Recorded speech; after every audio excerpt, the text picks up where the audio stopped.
হয়, আমাৰ বালাসৰ মূলবাৰীৰ মেইন সংযোগী পথ এইখন আছিল।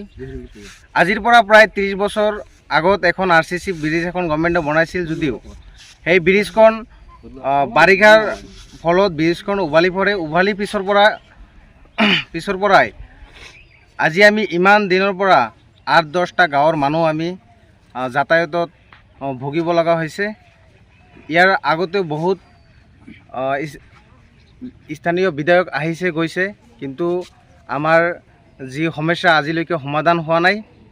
আৰু আমি এই ব্ৰিজখন লৈ আজি আমি কেইবাবাৰো নিউজ কৰা হৈছে, কিন্তু নিউজ কৰা হোৱাৰ পিছতো স্থানীয় প্ৰতিনিধি হওক, স্থানীয় MLA MP আজিলৈকে আমাক একো সকাহ দিয়া নাই, বা ইভেন কি আজিলৈকে এখন বাঁহৰ ব্ৰিজো বনাই দিয়া নাই। ইয়াতে আমি যিমান কষ্ট কৰি আছোঁ, ইয়াতে বহুত 8-10টা গাঁৱৰ ষ্টুডেণ্টে আছে। জৰুৰীকালীন অৱস্থাত কেনেকুৱা সুবিধাৰ সন্মুখীন হয়? জৰুৰীকালীন অৱস্থাতো আমাৰ এনেকুৱা অৱস্থা হয়, কেতিয়াবা এক্সিডেণ্ট হৈ যায়। পাৰাপাৰ হোৱাত আজি ইয়াতে এখন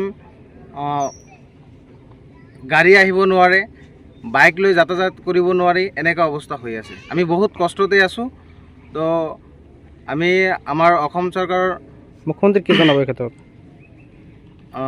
মুখ্যমন্ত্ৰী মহোদয়ক এইটোৱে জনাওঁ, আপুনি যি উন্নয়নৰ কথা কয় বা উন্নয়ন কৰি আছে, আপুনি আমাৰ এই চৰ অঞ্চলৰ, আমাৰ এই গাঁৱৰ যি অৱস্থা, আপুনি এই চৰ অঞ্চলত অলপ ইফালে চাওক, চাই আমাৰ যি অসুবিধা সেইটো আপুনি সমাধান কৰক, এইটোৱে কামনা কৰোঁ। বহুত অসুবিধা হৈ আছে আমাৰ, বহুত অসুবিধা। আৰু মোৰ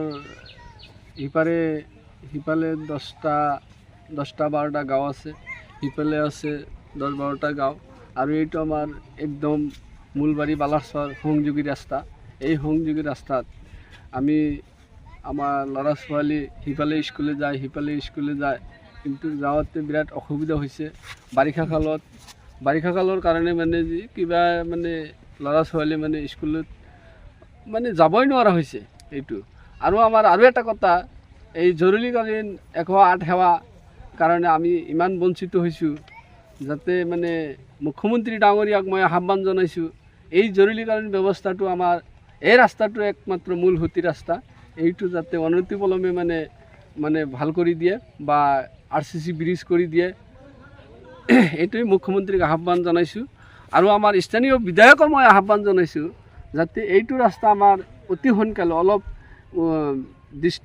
দৃষ্টি চকুৰে চাই পেলাই মানে এই ব্ৰিজটো আমাক অতি সোনকালে ভাল কৰি দিয়ে, এইটোৱে আমাৰ স্থানীয় বিধায়ক বা MP ডাঙৰীয়াক মই আহ্বান জনাইছোঁ।